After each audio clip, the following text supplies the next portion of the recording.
Okay, I'm back. I don't know. I have no idea what happened. I was sitting here talking to myself, and all of a sudden the stream stopped. I didn't touch anything. It just stopped. So we'll try again, see how long we go. I know this is probably messing up my algorithm because I'm so close to 85,000 subscribers. Anyway,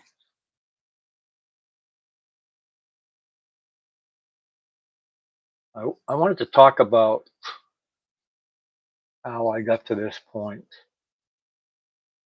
but it appears I'm going to have to just make a video about it. Oh, this doesn't work.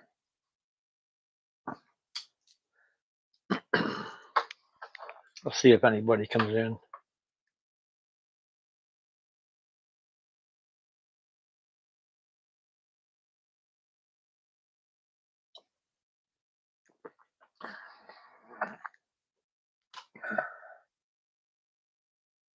See if anybody's in the Discord. I can get the check to see if I'm on.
All right, send a couple of notifications to guys.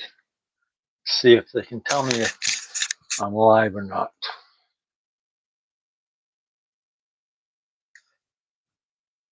The good thing is the beer's cold.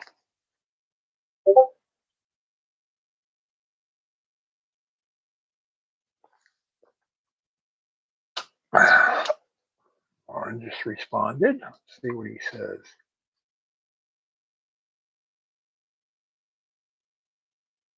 Oh yeah, there you are. Hey Warren.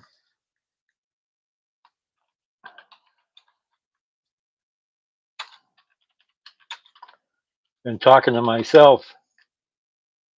Can you hear me? I've been talking to myself, and I was wondering if I was actually live or if it was just a figment of my imagination.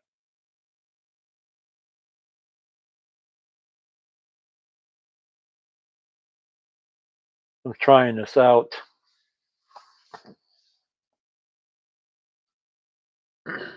So you can hear me. That's good.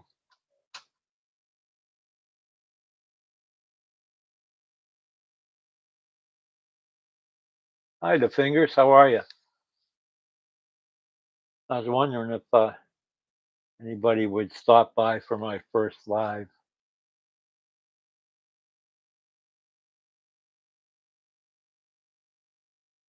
I started one and it ran about a minute and a half, and then it just stopped. So I went out and restarted it, and it seems this one's running okay. We're about 4 minutes in, 2 minutes and more. For me talking to myself. Is the sound okay?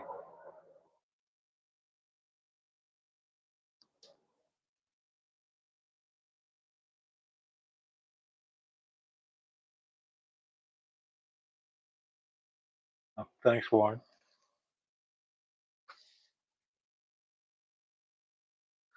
I wanted to talk about how I got to this point in this Lockhart thing, but I guess I'll wait till more people show up, or maybe I'll just make a video of it so more people can see it.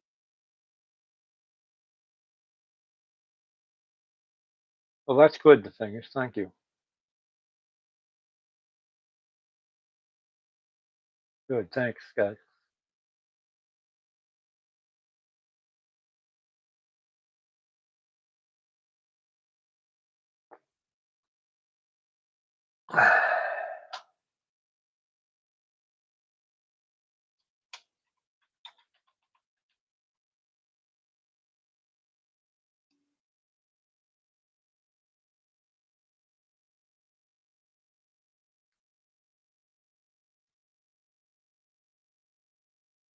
Hi, Fox and Moles. How are you?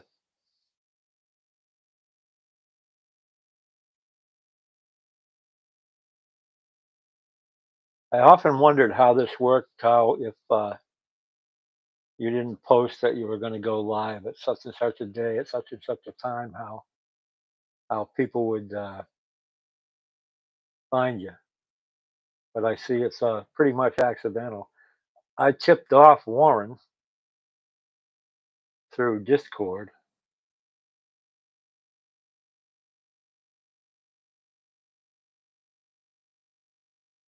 Really appreciate you guys stopping by.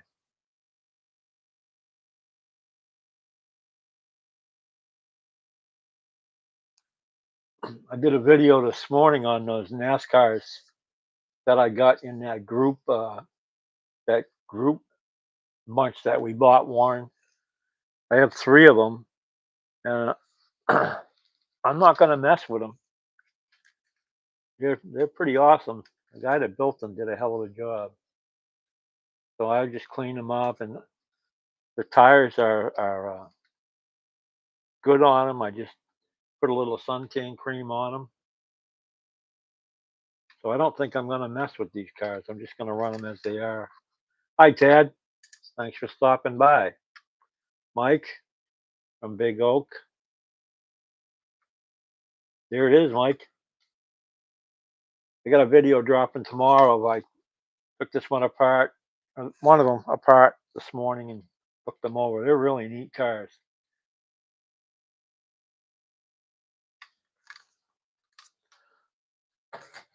I decided I'm not going to do anything to them but clean them and tune them and run them.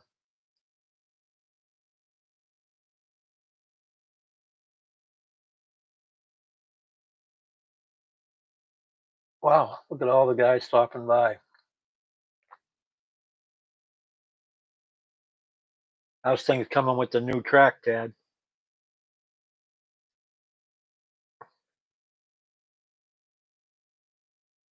Hi, GST. Holy cow.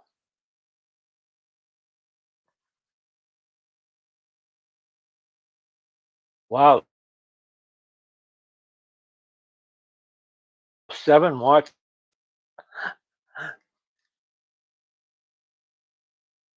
Oh, thanks, Wolves. That was my first scratch build.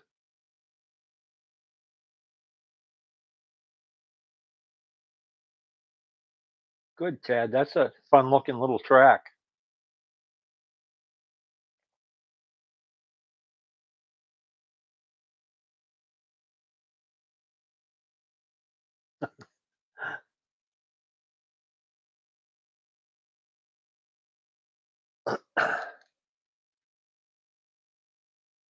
So I was going to talk about how I got to this point in this hobby. I don't know if a handful that's here are interested in hearing that, or if I should just make a video on that.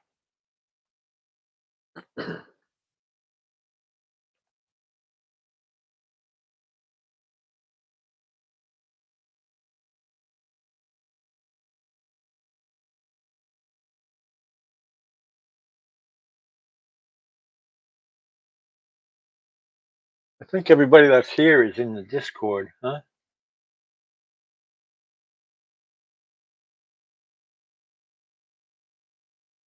Yeah, they are big, the fingers. They are true 124 cars. There's no question. I think they were built for wood routed track racing. They are big. They have a small motor and they only have an 18K motor, so they're not lightning quick. But to run the three of them together, they're very. I did some little suntan lotion today. SPF, who knows what, was in a beach bag for 20 years probably.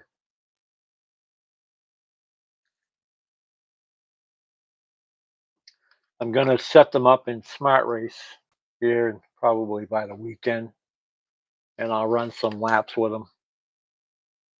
Get some times. That's the interstate. They're all similar. The guy had some pretty ingenious ideas on chassis builds and how to mount bodies. There's a Valvoline.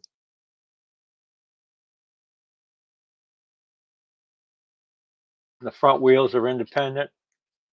They spin independently. It's a pretty awesome way he did that. It's hard for me to show you here. This light's not that good. I have a new light coming. There you go. The front axles are independent.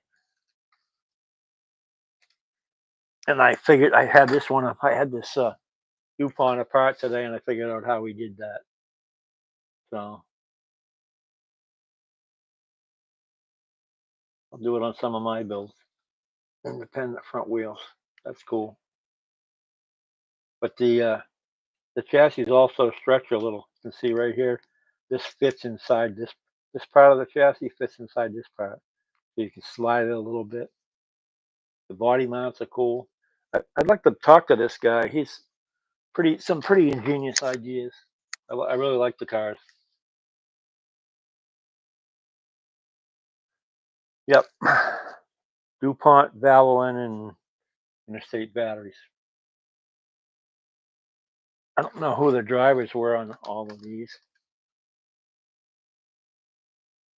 and I don't know what this means on the rear. Unless, oh, here's a driver here. The Interstate is Bobby Labonte.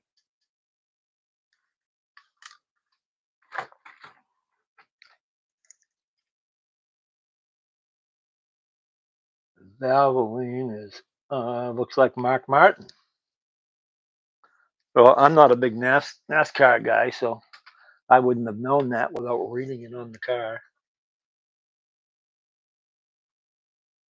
And this might be Jeff Gordon. There's no name on this, but I don't know what years he drove this Monte Carlo. But it's a Monte Carlo. Uh, this is a Ford. This is a Taurus, Ford Taurus, and this looks like a Grand Prix by Pontiac. Does anybody know what that means on the back?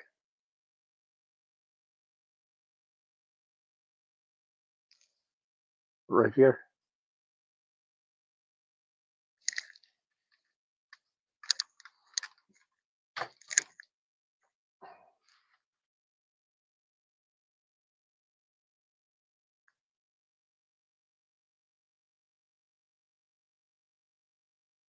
You ought to get on the Discord, the fingers.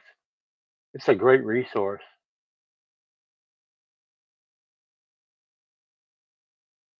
Yeah, Gordon on the DuPont. That's what I figured, Warren.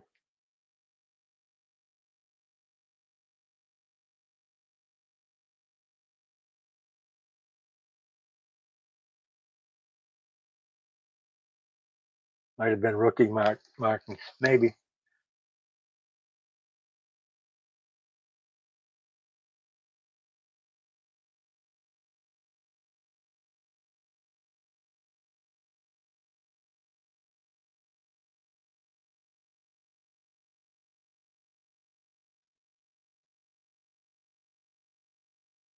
Hi, Dave. How are you? Thanks for stopping by.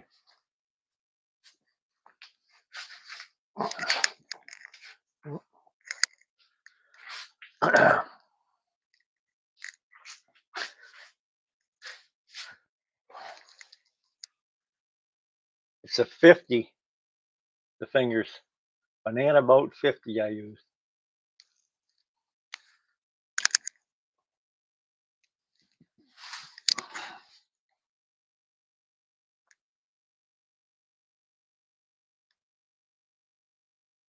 Yeah, add my name too, please, Bowles. I'd appreciate it.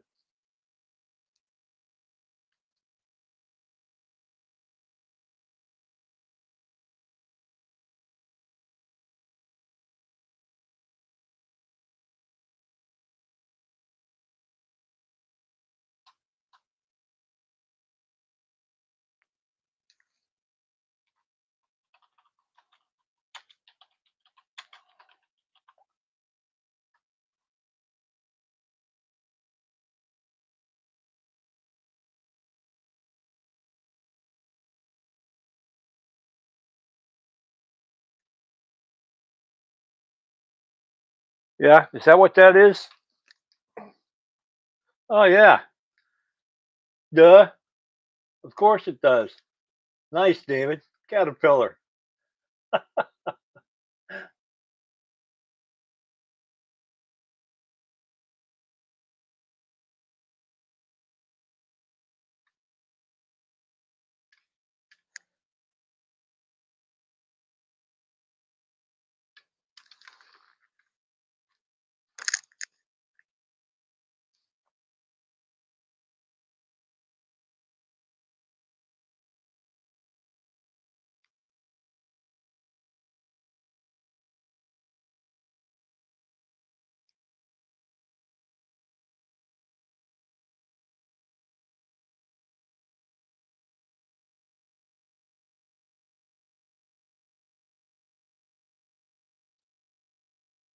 Hi, Chris.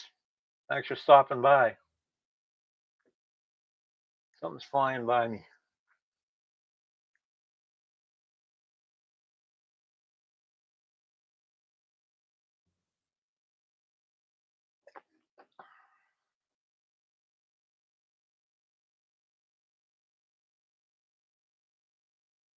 Thanks, Warren. Thanks for coming by. Appreciate it. Hey, no drama. How are you? Thanks for coming by. I don't know if this will become a regular Wednesday night thing or not. We'll see how things go. And if I have enough content, of course, a lot of these lives that are done, you guys pretty much drive the show by your comments in the chat, which is interesting.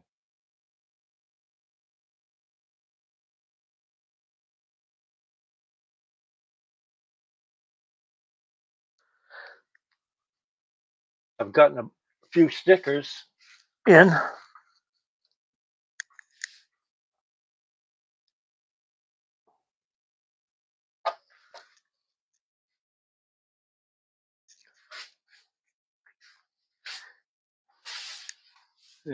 HSF sticker. Todd from Toju. And HSF, if you don't know, that's Brad. And of course, Slightly Mad. I've sent a number out. I'm hoping that people will let me know when they get them so I know they've arrived. If anyone's interested in swapping stickers, let me know. This is Clearwater 124s.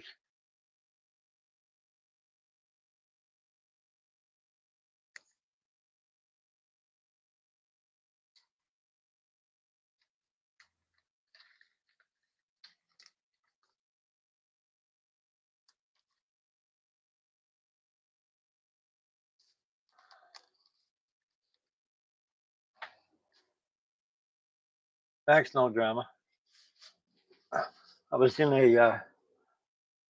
a store buying uniform shirts for a softball team, and I asked the guy if he did stickers, and he said yeah. And I said, well, can you do something like this? And he said, yeah, sure. And I said, how much? We worked out a deal, and I had them the next day.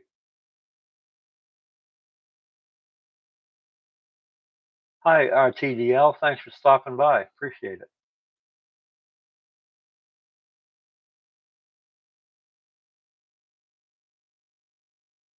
I went to, yesterday was my birthday, by the way. I went, my sister bought me tickets to a comedy show in Tampa. A guy named Bob Marley. He's a comedian from Maine, and he does a lot of New England comedy. And I lived in Massachusetts for 35 years. My wife is born and raised there. The guy was awesome. We had a great time.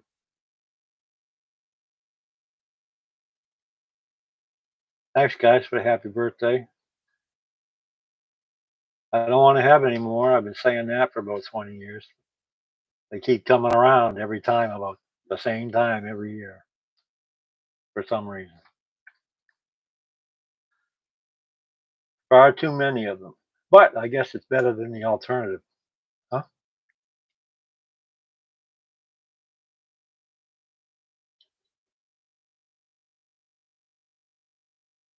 The fingers, how much more do you have to do on your track? Still got a lot of work. Was it your 40th? You're a funny guy. I wish.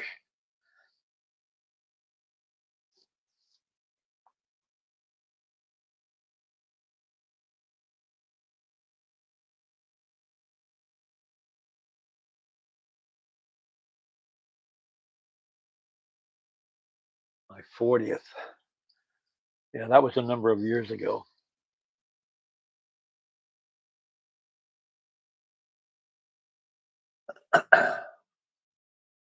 I like my new computer setup. I have a new PC, two screens.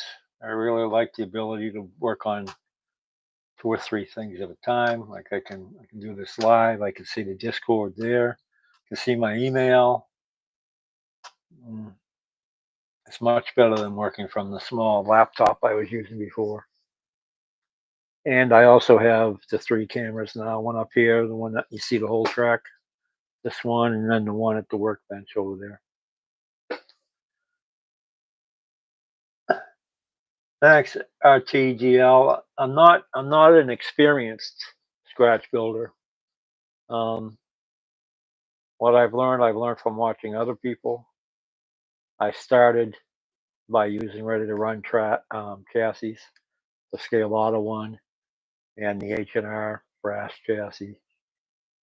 And then when Slot Car Corner came out with the 125th scale brass kit, I started building using that kit. But I learned something every time, and generally every car is something different. I try something different, or I stumble on something different, or between cars, I'll watch somebody else's video and say, hey, that's a hell of an idea. Or, like with these, I got two great ideas from these, maybe more, but at least two very good ideas. And I don't think I've ever done an interior the same. I think that every car has got a different type of setup for the interior.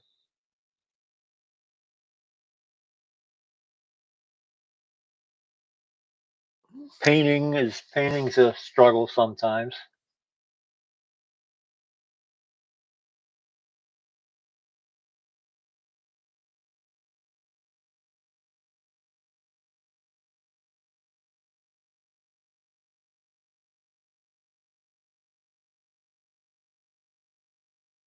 Chris, Chris will be 69 in May.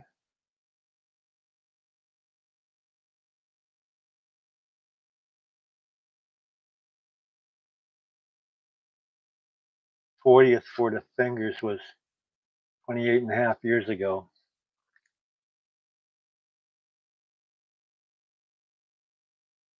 Jesus, you guys are old.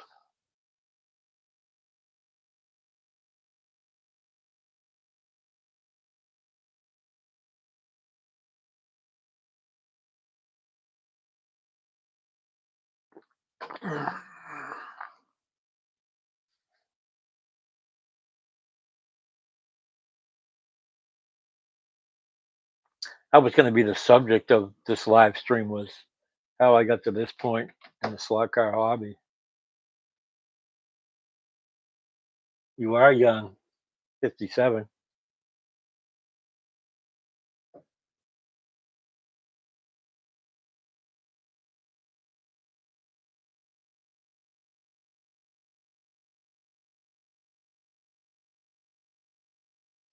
That's right, Chris. Expensive hobbies. I stopped with the one-to-one car thing 9 years ago, 2016. I sold my last Corvette, and I would love to have more, but it's not going to happen. I really don't have the time to enjoy driving them anymore. That was the reason I got rid of the last one. Pretty much, my wife had an eye issue, and she didn't really enjoy cruising anymore. So it stayed parked in the carport. The last 2 years I own it. Most of the time I'd use it a couple, 3 times a week, maybe for local jaunts. But I never took it on any cruises or uh, many long drives. Sorry to see it go. I was.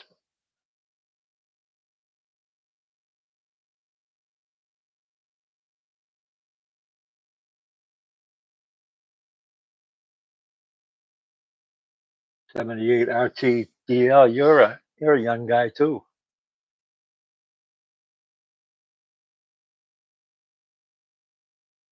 It's funny. I meet a lot of guys in their 40s on YouTube doing slot cars, and I think that's really good. Like I think Joe and Pete, Joe Araris and um, Pete from Show Me and UK Pete. I think those are all like 40-year-old guys. Probably Raul, Massimo. Those guys would kind of be the youngsters. Um, Marty and Dusty, I would guess, are 50s, but I don't really know that. I'm just guessing.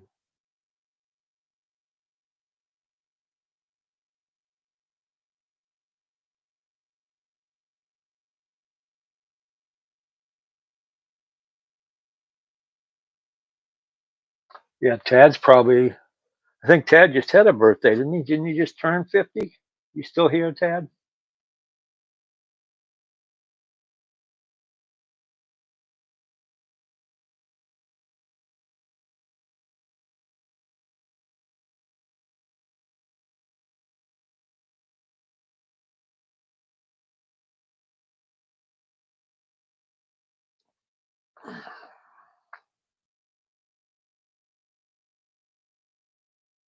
Dad builds some great cars.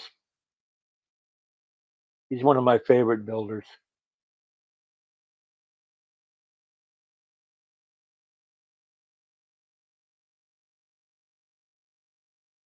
Hi, Mark.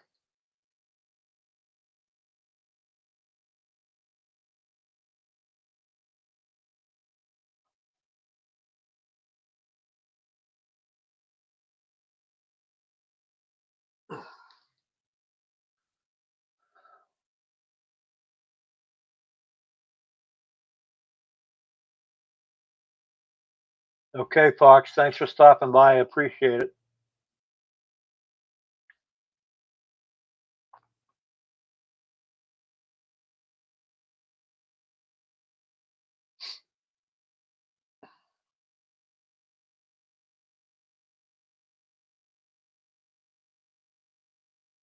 I forget what I just said. Imagine that. Well, at least the beer's cold.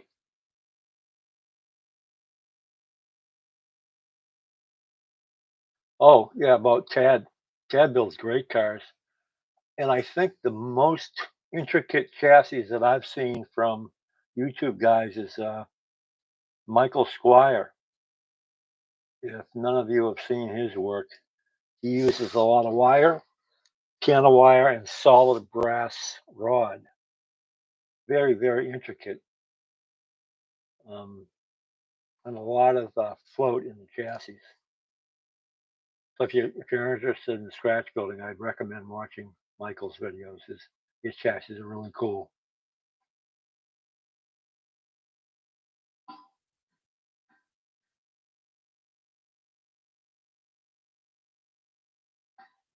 Uh, I got a neighbor banging on a metal pipe or something at 8 o'clock at night. I might have to run him off.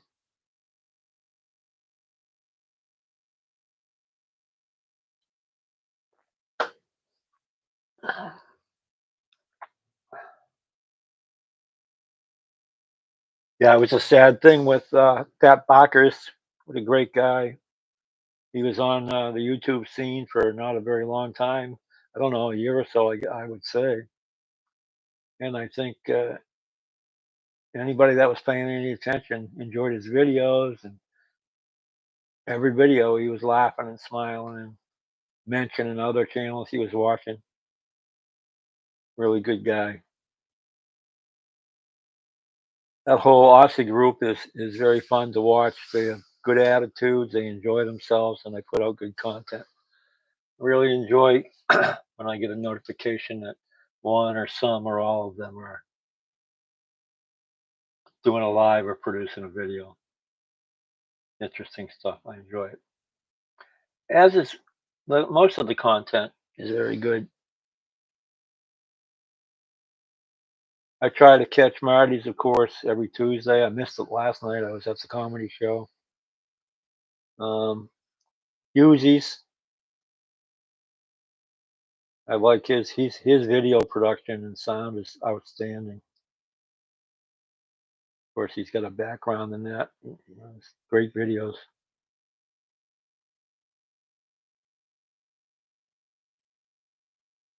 Yeah, I know, David. Sad day.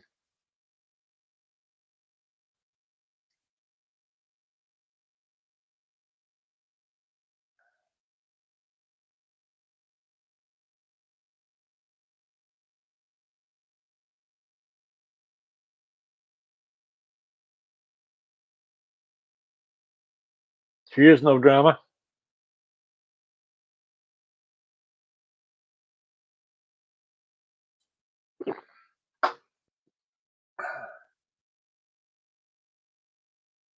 So the videos that I put out, do you guys enjoy the laps when I do time lapse or just run laps with the cars on the track?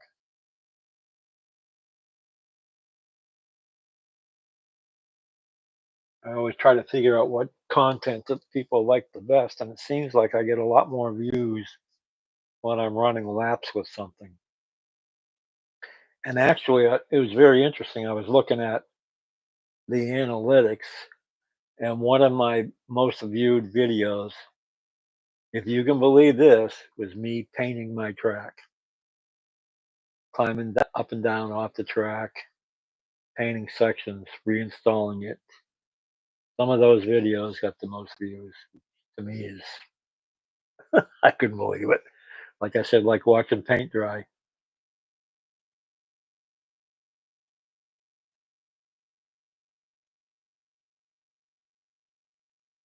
So I did the one I came out yesterday. I think was on that 44, my first scratch built. I think when I built 15 or 16 cars now, I think what I'm going to do is go through and do time lapse on Smart Race. That was the first car. I'll do the second car in the order that I built them up until I get caught up. and I'll put one of those out every Tuesday. We'll see how those do. And if you guys want a live on Wednesday night, we'll see how this goes, and I could do a Wednesday night around 7:30 probably, if you guys have an interest, and we can talk about anything you want to talk about. Um, I have a bunch of Carrera cars. I have a bunch of scratch built cars. We can look at stuff. We can talk about anything. So I'll do it for a couple of Wednesdays and see what kind of response we have. And if you guys want, we'll do it every Wednesday. So, 'cause I know there's a blank spot there right now. I think I built 16. No drama. Um, 15 1/25th scales, and I built one 1/32nd scale that I sent to Marty. That was at the white and blue Pontiac Trans Am. Marty has that now for his fast lap challenge, and I told him to keep that if he wants, or pass it on to somebody else. Send it to Chad or send it to Harry at Home Racing World or wherever he wants to. You know, because I don't want it back. I don't run any 132 cars. Laps, okay, David. Every Tuesday morning, I'll be putting out a laps video now for a while. Yeah, I went crazy last year. No drama. I built 15 in 2024, which was ridiculous. I just caught the fever and more than one a month. 15 in 12 months was ridiculous. So I've slowed down some, but those all weren't those. Some of those were on the ready to run chassis. Like I built two on Scale Auto chassis, and I built 5 or 6 on H&R brass chassis, and then the rest were scratch built. But that's still 15 in 12 months. That's too many. And they're not, maybe people think, oh, if I build my own car, it'll be cheaper. Yeah, that's horseshit. I'll tell you right now, it's not any cheaper. Hi, Todd. Thanks for stopping by. Greatly appreciated.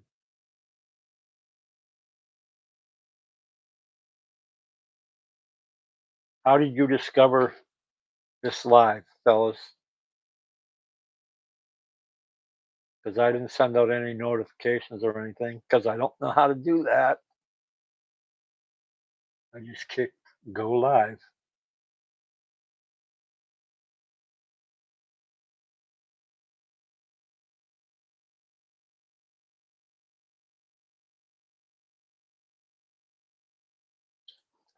All right, that's a dead soldier. I'm sorry to see you go.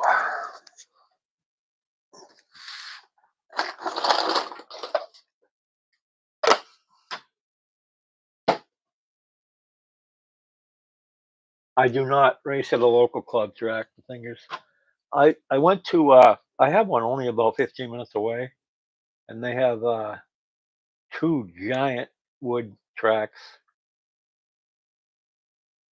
popped up for you, Chris. Okay, thank you.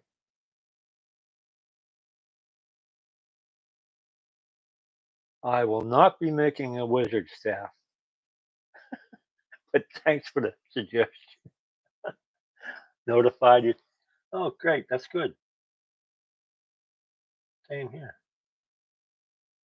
Um, anyway, to get back to the local track, it's in Pinellas Park. Like I said, it's about 15 minutes south of me. They have 2 beautiful wood routed tracks. I mean, they're gorgeous. They're huge. One's what do you call it? Like it's not a true oval. It's got maybe you call it a tri-oval. It's got an extra bend and one straight. It's straight down, 2 turns right at each end, straight down, and then the other side goes out and then back in. So I don't know if that's called a tri-oval or what they call it. From the beer cans on the staff. Okay, yeah, I get that. I get that. There have been a few beer cans around here. Your wife's family's from Mass. Uh, where in Mass? No drama, do you know? Tri-oval it is. Thanks, Mike.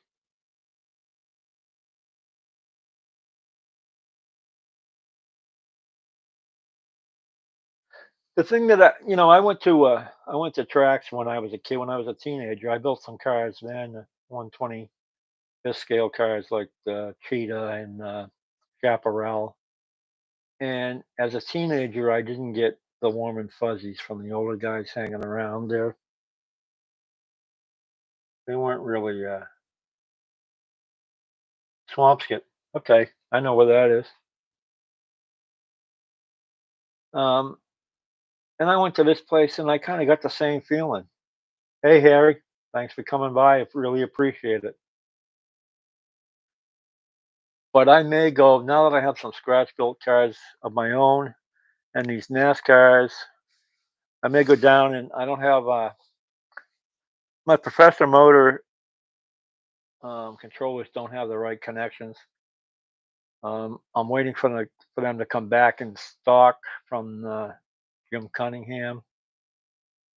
Then I can take one of those controllers, but they rent controllers there, so I could take 3 or 4 cars, get down and rent a controller. And I think Wednesday night they have what they call a free practice, where you just go in and pay your fee, and you can run for hours.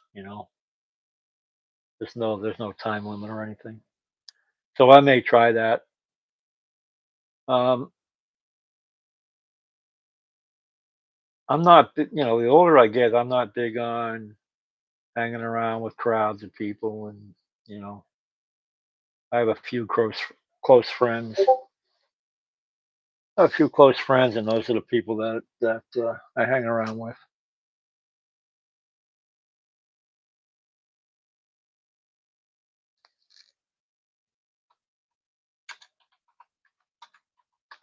Just got a message from somebody in Discord. Excuse me for a second. Okay. But yeah, I might give it a try. I don't know if I'm interested in getting into the whole racing scene.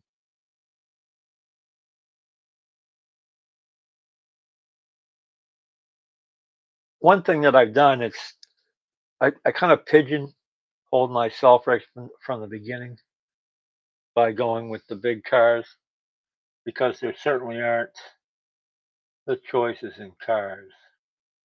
But I probably saved myself thousands of dollars, because a lot of those 132nd cars are beautiful looking and nice running cars,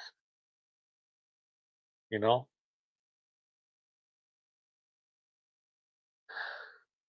So, and I'm really not interested in cars that I can't drive or haven't been able to drive. Like, I've driven a lot of different kind of cars in my lifetime, North American, and those are the cars I'm interested in. Those are the cars that I want as slot cars. Those are the cars that I like to build. Those are the cars that I like to look at. A Lamborghini to me, that's just something to see a picture of. I could care less about them. Same thing with a Ferrari. I'm not, you know, great. Everybody, they're a great car. I'm not interested in those cars.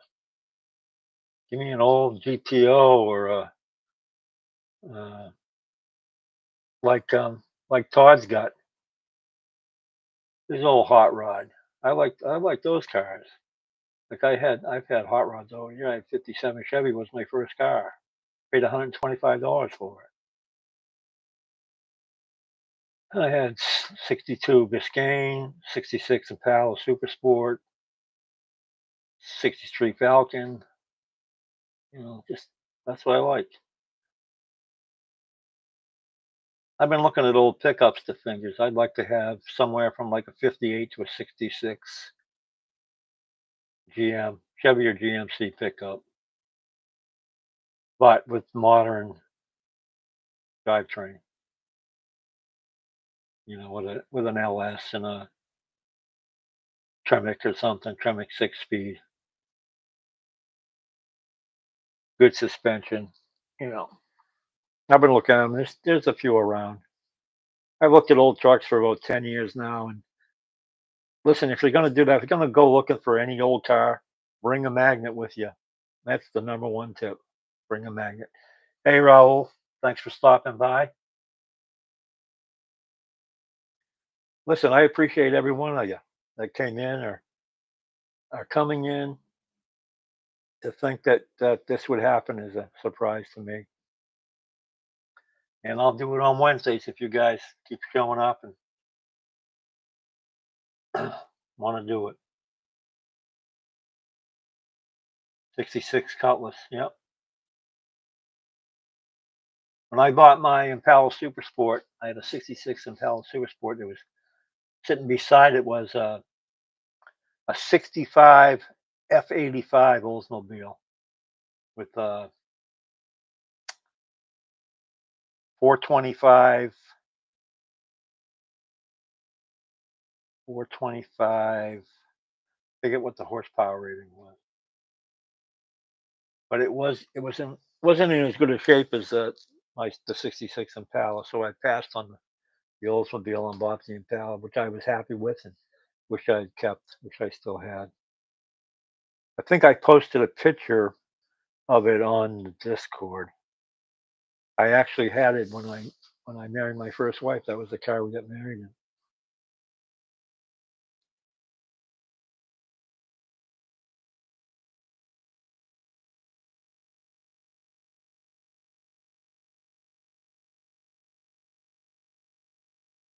'71 Beetle, Harry.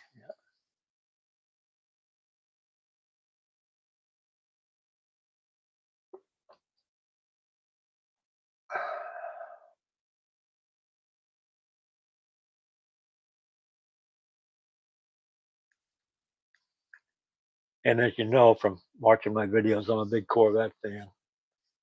I have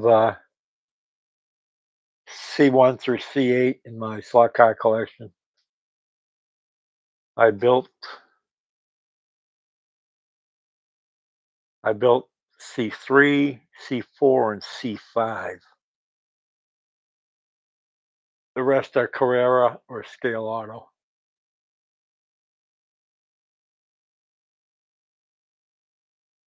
Yeah, C1, C2, C6, C7, and C8 are all Scale Auto or Carrera.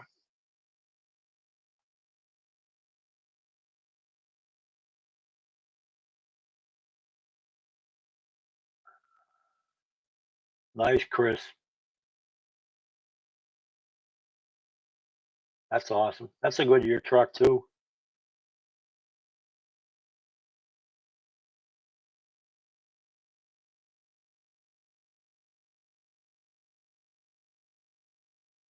Yeah, you want a C8? No drama. They are nice.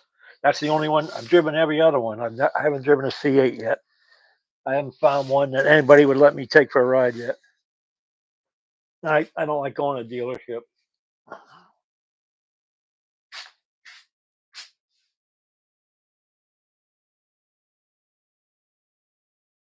I have I have two Porsches and a Datsun 240Z. Those are the only non-North American cars that I have. The two Porsches came with my original Carrera digital set that I bought, which is the Rothmans liveried one and the Pink Pig. And the 240Z is a BRM that I really liked. I bought. Yeah, C7s are great too. I've driven them.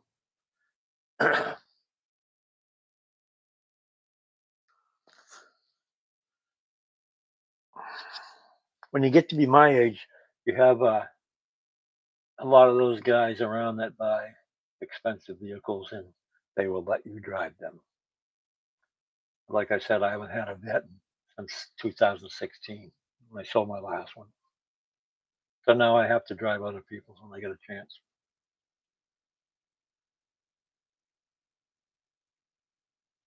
And I don't have room to really house. We have we have a carport here. There's room for 2 cars. I really don't have room to house a hot rod or a place to work on the car anymore. I used to do all my own car work.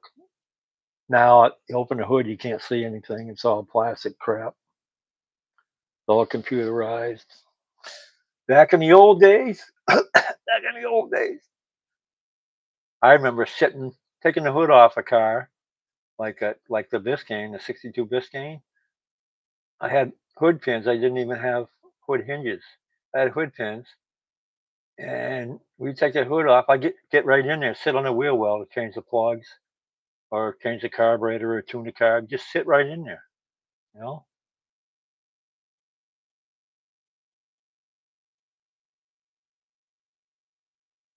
Oh, Chris, I'll have to go look at that.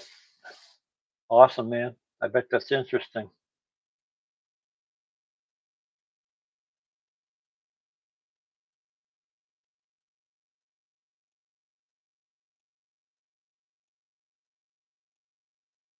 Yeah, the early Datsuns did rust.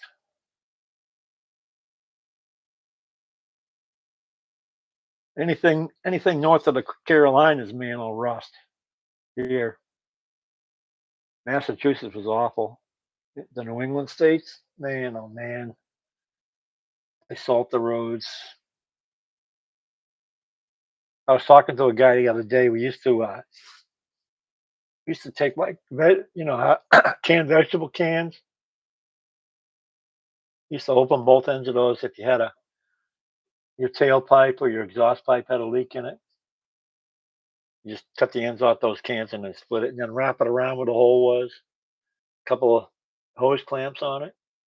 That would last till it got to the next winter, and then it would rust out again and fall off. You'd have to put another one on.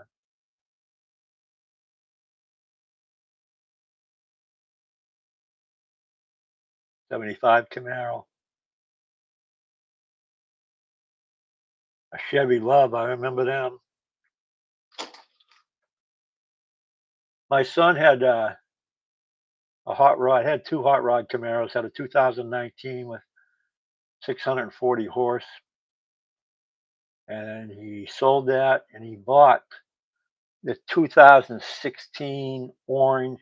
I think I posted some pictures of that on Discord also. 2016 orange Hot Wheels Camaro, a collector car, and he lost that in the last hurricane we had here. The one that flooded my truck for the second time. He lost his collector car Camaro, and his girlfriend lost her Honda. I think I missed him. I don't know what he is, but he's driving me crazy.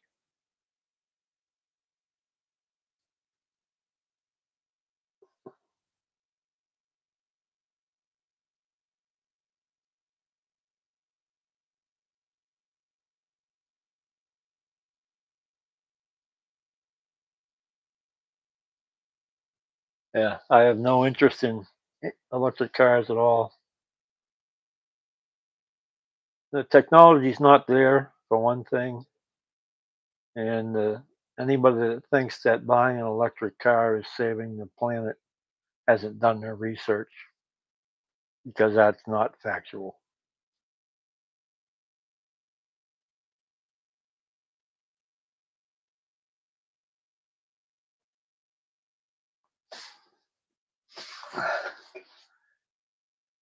Chevy Love, that was a I forget who made those. No drama, weren't they a Japanese company produced them for Chevrolet? Maybe even Toyota.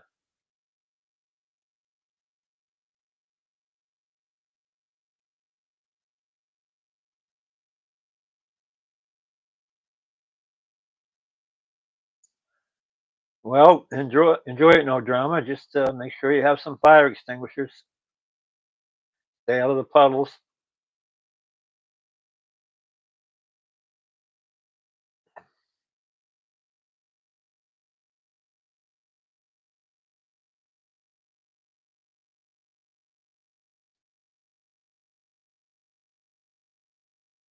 Mopar is Dodge, Plymouth, Chrysler, Harry.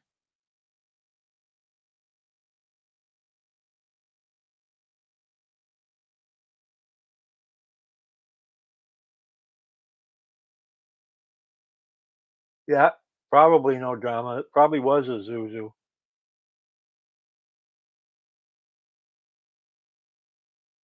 And I think they were the Love, was that the precursor to the S10, maybe?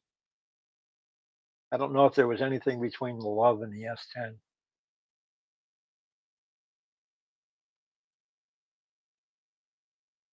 But listen, the car industry has us wrapped around their finger, with the tech and the size. Remember the first cars from Japan? They were all economical, smaller cars, right? And now you look at Honda Accord and Altimas and Maximas; they're the same size as any American car, and trucks are just ridiculous. The size of a pickup truck today is it's dumb. I had the original style quad cab Colorado, which was considered a midsize. It was really one of the smaller trucks, and I forget when they came out with the newer one. I went and looked at a couple of them, and the interior was exactly the same size. You got no more headroom, no more leg room, no more side room. The interior dimensions were exactly the same, but the truck was way bigger on the outside, on the exterior. But we all fall for that. We need this. We got to have this option. We got to have that option. We, the people that buy them, are the reason they cost what they cost because we keep buying them. When I lost my truck in the hurricane, I really wanted another truck, and I went looking at them, and I could not justify spending what they wanted for a used truck, and I certainly wasn't buying a new truck. So I got a sedan, and I like it. It's a nice car. I like it. I really miss having my little truck. I would probably have driven that little truck forever. It had 185,000 miles on it. It ran perfect, looked great. I would have tried to keep it running. At my age, I didn't need a new vehicle. Still don't.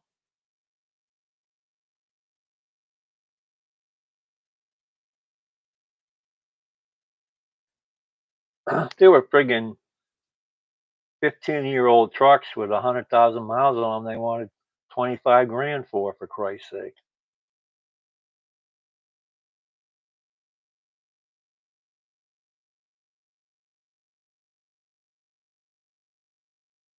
I bet it did, Harry. The CB antenna.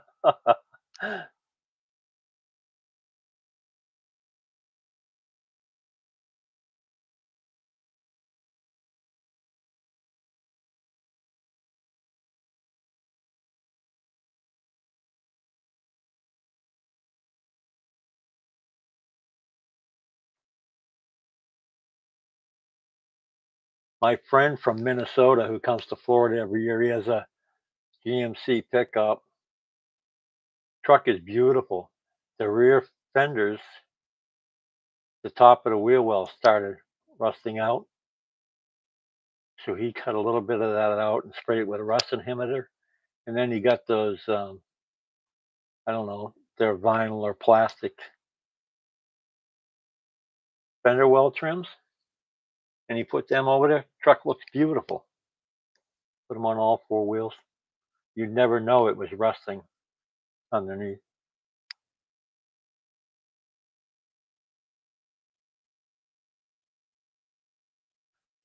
Yeah, Colorados and canyons are nice, no drama.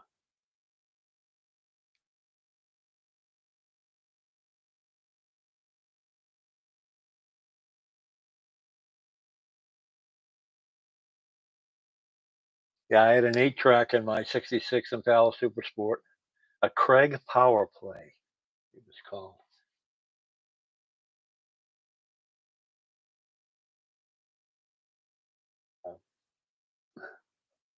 You had to be very careful here after the hurricanes buying a vehicle because there were a lot of them that got, a lot of water, you know, and people just got rid of them.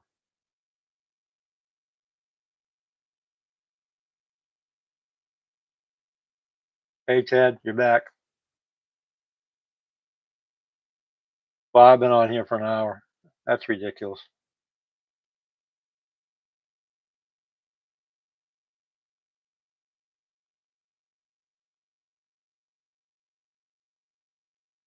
Yeah, Grand Caravan, you can put a lot of crap in them, the thingers. My dad had a Voyager, Plymouth Voyager. I think when we told him he couldn't drive anymore, that had like 280,000 miles on it. It was a V6. He and my mom, he and my mom took that van and with another couple and drove from Nova Scotia to Vancouver Island in British Columbia, down through Washington, Oregon, California, and all the way back to Massachusetts along Route 66. And they went to Vegas and all that shit. They were gone like 3 months. Two couples in that little van. I forget how many thousands of miles they did. 8 or 9 thousand miles probably. They had a great trip. Hey, Chris, thanks for stopping by. Appreciate it.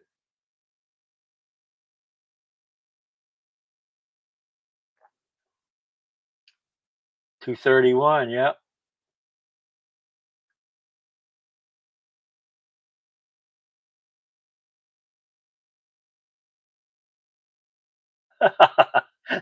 Keyed the mic and it would shut the truck down.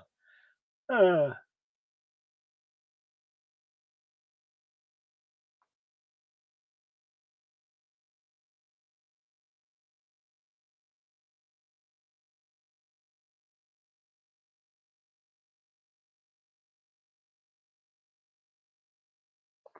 Let me see. How many foreign cars have I had in my life?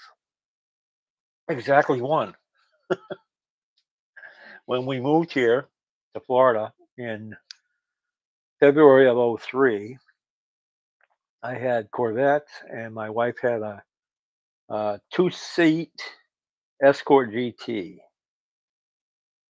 And the first 2 months we were here, of course, all your relatives, your kids, mom and dad, your aunt, who can't see, they all want to come. They don't want to rent a car. They want to fly in and you pick them up. So we had no vehicle. We couldn't pick up more than one person and a suitcase. So we took her little Escort and we traded it in. We got the first series Honda Odyssey. They didn't have the sliding door yet. It had four opening doors like a regular sedan. I think it was a 95 or a 96. Had low mileage. I stole it. I got it for like $6,500. When they came and when they came here to take it to the junkyard, I took the battery out of it and the plates off. It had 350,000 miles on it. It had been to Massachusetts and New Jersey a dozen times. Been to Nova Scotia and back once. Drove it everywhere. 350,000 miles. Off it went on the tow truck.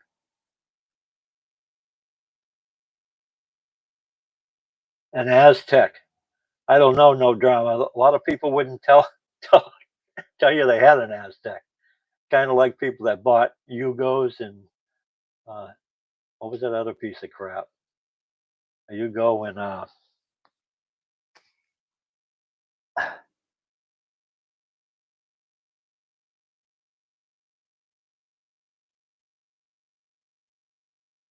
oh, what was that other shitty little car?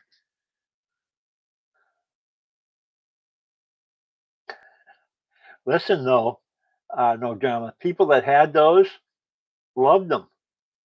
People that had the Aztecs loved them, you know?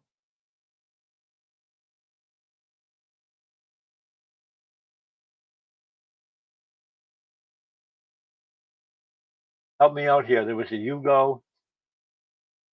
I think that was Czechoslovakian or some friggin' place. And there was another small, crappy car.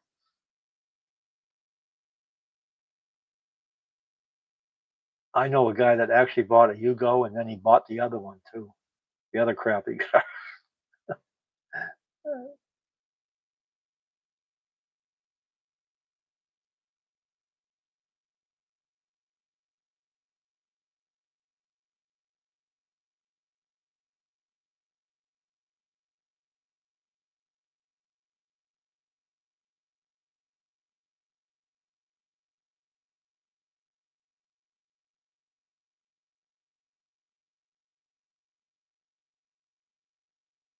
That how they talk in Latvia on the CB, Harry?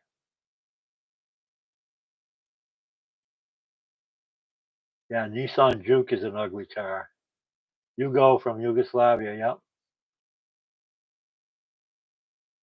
What was the other crap car from around the same time period?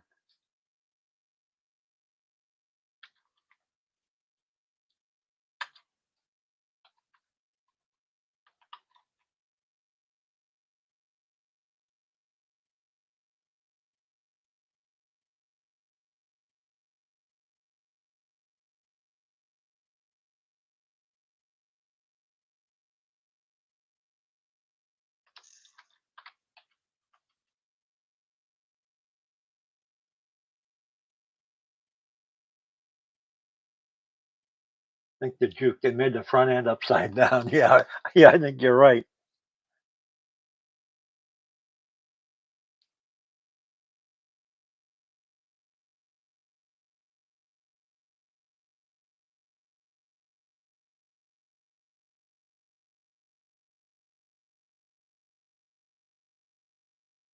Oh yeah, Lacar, the Renault Lacar, remember them?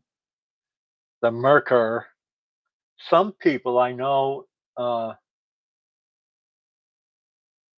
particularly British car enthusiasts, love those. I think Jim Rohn, the sports guy, he had a Merkur back years ago.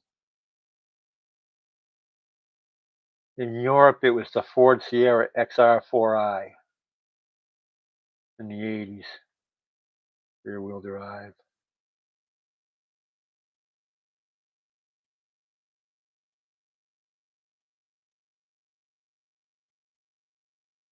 Yeah, I can't find that other car I'm trying to think of. Yugo and whatever that other piece of shit was.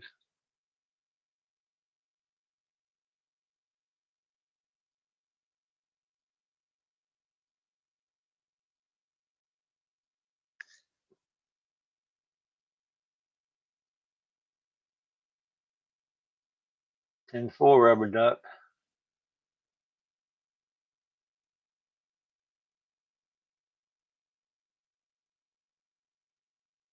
Yeah, what do you think of that thing, Raul? Isn't that awful? There's a bunch of them here in Florida.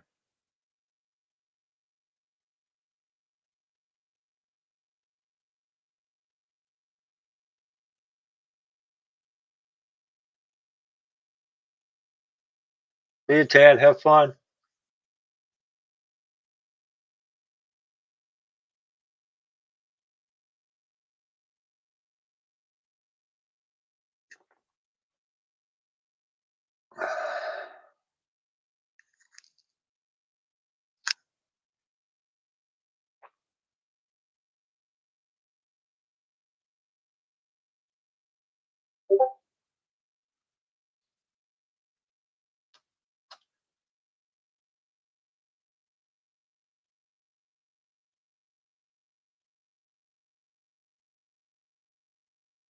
59 Mercury Colony Park. Michael, that's sharp with the wood.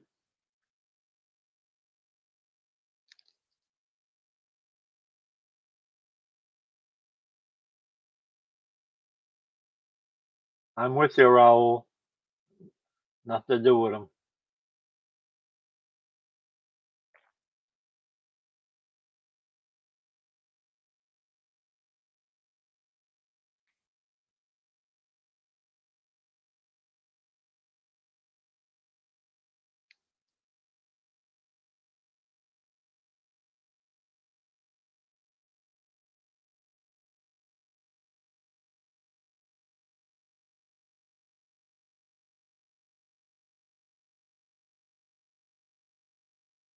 You've never seen it, Chris?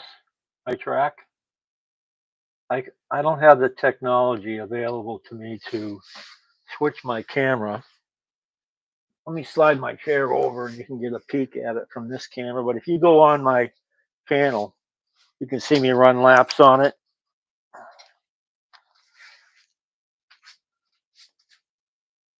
It's 20 feet from that end to the other end. It's 3.5 feet wide at this end and 8 feet wide at the other end. It's about 92 feet long. It's 2-lane painted Carrera, and I have the Omnibox for digital or analog. If you check my channel, Chris Fredder, you can see my track. There's a ton of videos of me doing it over, me painting it. People watch me paint, which was ridiculous. Talked about that earlier. One of my most viewed videos is me painting track and climbing up on the table, and people seem to love it. I don't get it. Watch them paint dry. Well, Chris, subscribe, man.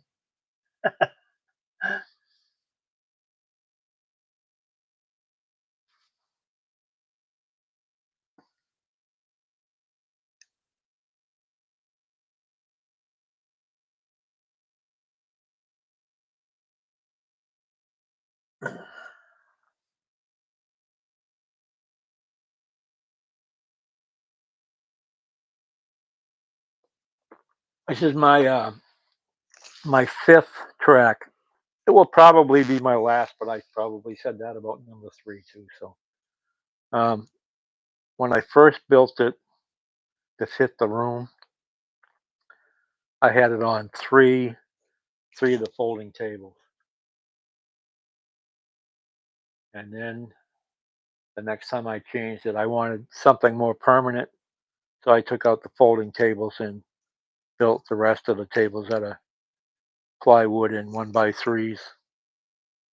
I can get up on there and walk around and feel pretty safe. I'm not going to crash through. And at the far end, I'm sure you've seen at the far end down there, my sister painted a mural for me, freehand, and she had never painted it in her life. And it's awesome. Really nice. Really nice of her. Appreciate it.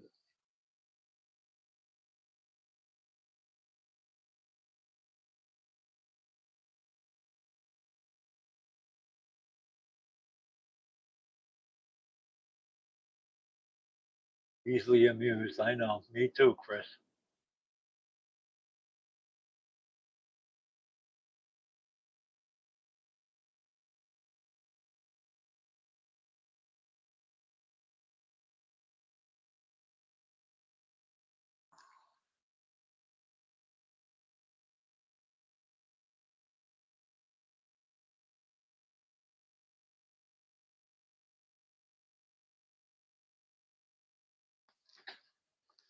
Has anybody got a look at the regular gas powered new Volkswagen vans? Or do they, or is that the one that I'm seeing? Are they electric? Do they not offer it in gas? I'm not up to date on the Volkswagens.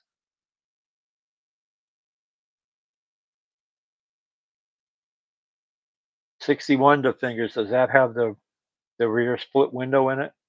Or was that after they went to the single pane window?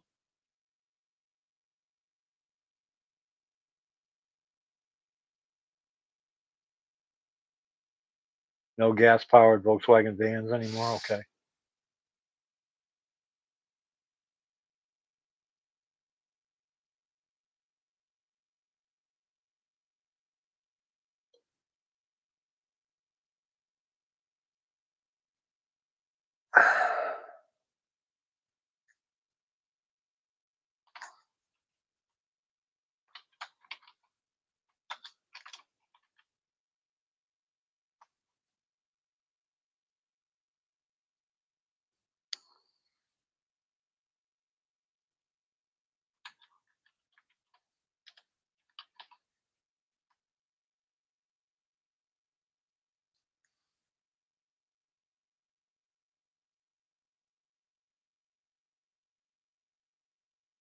A Holophant?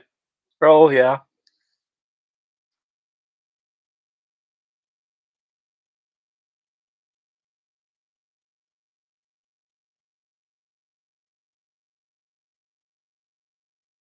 Trying to think if I ever had a Dodge or Chrysler product.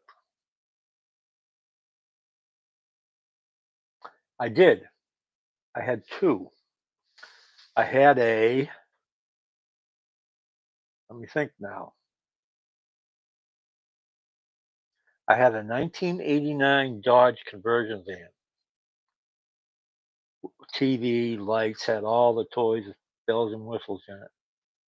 And that burnt to the ground in front of my house in the middle of the night. And I had a Dodge Coachman motorhome also. Those are the only 2 Dodge products I've owned. My folks had a 2-door mint green black leather interior 67 Chrysler Newport. That was absolutely beautiful. It was the size of the Titanic, but it was a beautiful car. I wish I had pictures of that car.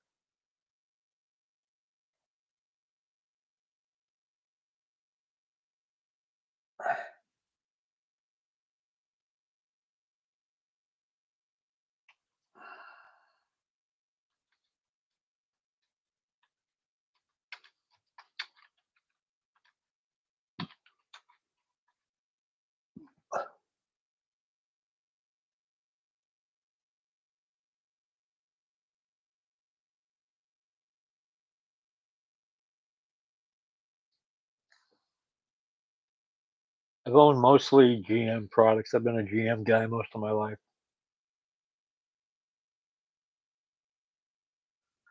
Uh, Biscaynes, Bel Airs, Impalas, Caprices. I had a 73 Impala and a 73 Caprice, 87 Caprice. That was a great car. I drove that about 250,000 miles. That's when I was driving 60 miles one way to work. I get up in the morning. I built a truck depot in southeastern Massachusetts in the late 80s, early 90s. And I lived 60 miles away from the location. And I had drivers and office personnel that I supervised. And I get up in the morning and drive there and work 9 to 12 hours and then get in the car and drive home and do it again the next day. I did that for about 5 years. And then I moved down there. But I think that Caprice had 250 on it when I sold it. Reverse had gone in it for the second time, so sold it to some kid. They like to make those into what do they call them now with the big wheels, or what they used to call them. I don't even know if they do that anymore.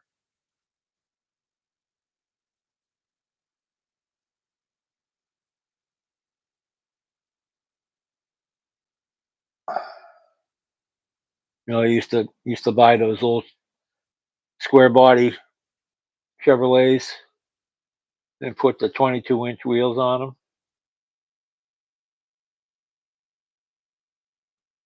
course, most of the people that did that didn't realize that they were messing with the unsprung weights, and they just by doing that and not doing anything with the brakes, they were creating a monster that wouldn't stop. But hey, what do I know? I'm an old guy. Yeah, highway miles are good miles. That's right. I lived in the city at the time, the fingers, and I don't know. I forget how many weeks. Let me see if I can figure it out here for you. Doing 3,000,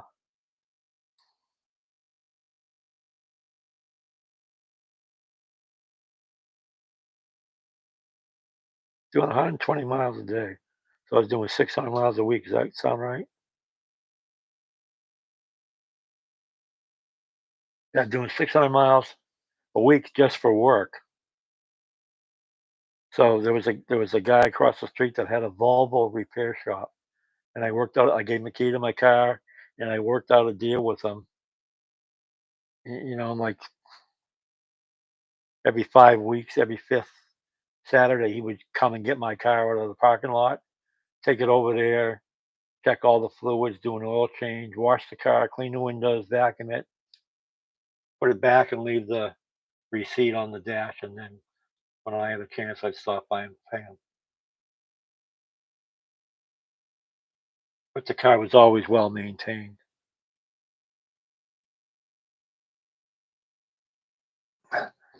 But all my guys knew, I had truck drivers that were local, and none of them ever called in because of snow.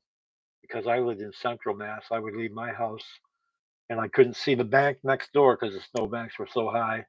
And I get to work every day, and I get down there about halfway down, which would have been Franklin, Mass, which was like the line of demarcation or whatever you want to call it. A lot of times, this the snow would have would have turned to sleet or rain, so there'd be bare pavement. So by the time I got to work, those guys didn't dare call in or not show up because they knew I just drove out of a blizzard to get there. So I never had an issue with that. But finally, I moved down there. I think I started working down there around 89, 89 or 90, and I moved down in 94. And that's the part of Massachusetts. Well, I lived in southeastern Mass, down near Plymouth, where that monstrous Plymouth Rock is. That's another joke, by the way, and another story. I lived down there from 94 to 03. February 03, I retired January 30th, 03, and came to Florida in February of 03.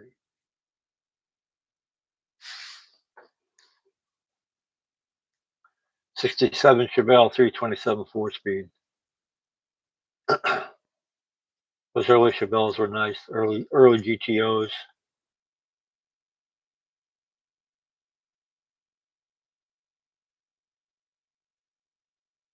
'63 split window.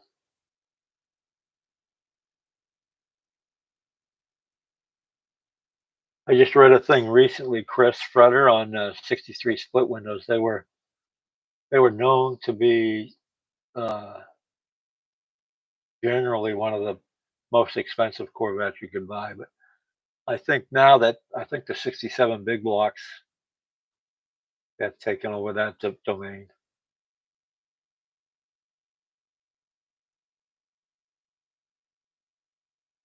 '73 911T, those are nice too.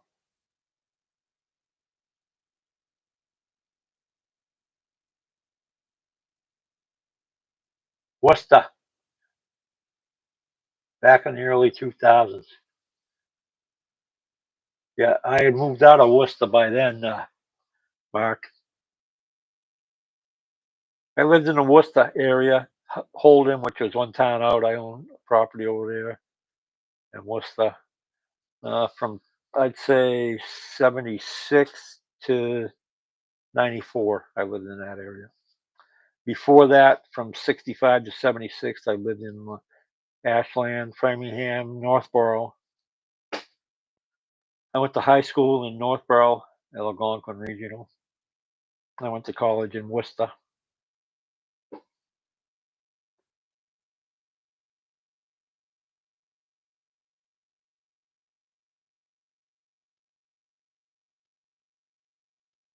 I had a '69 Bonneville, the fingers.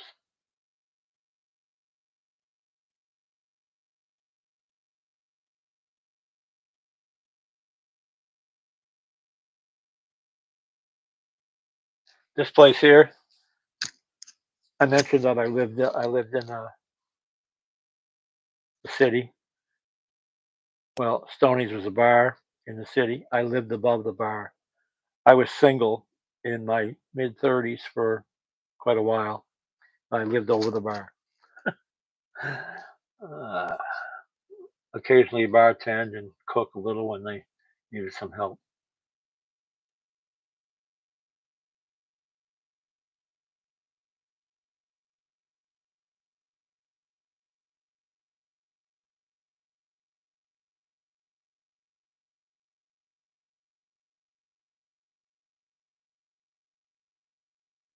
Worcester has a multitude of colleges.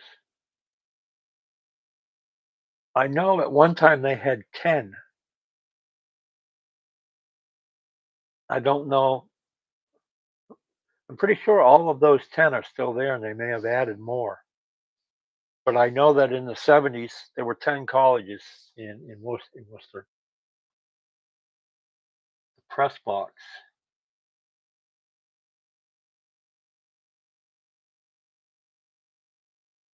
No, I don't remember the press box, Mark. Give me a hint on where it was located. It was probably something else when I lived there. Like I said, I left in '94, and I go back occasionally. They now have they now have the Woo Sox, who were the Pawtucket Red Sox for forever. The Red Sox minor league team from were in Pawtucket, Rhode Island. Well, Worcester built a stadium, a beautiful stadium, and that's now where the Pawtucket Red Sox play in a refurbished downtown area. I was there a couple years ago. My oldest girl got married. We drove by the park a couple of times.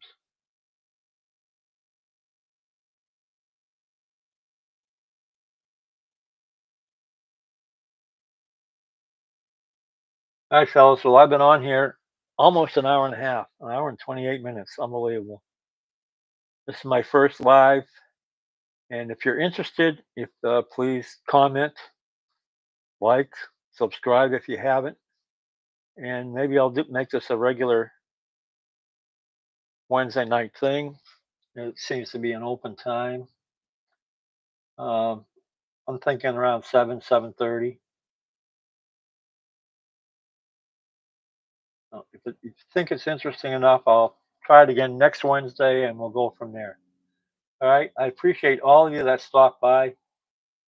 Um, please comment, and I'll see you next time. Bye.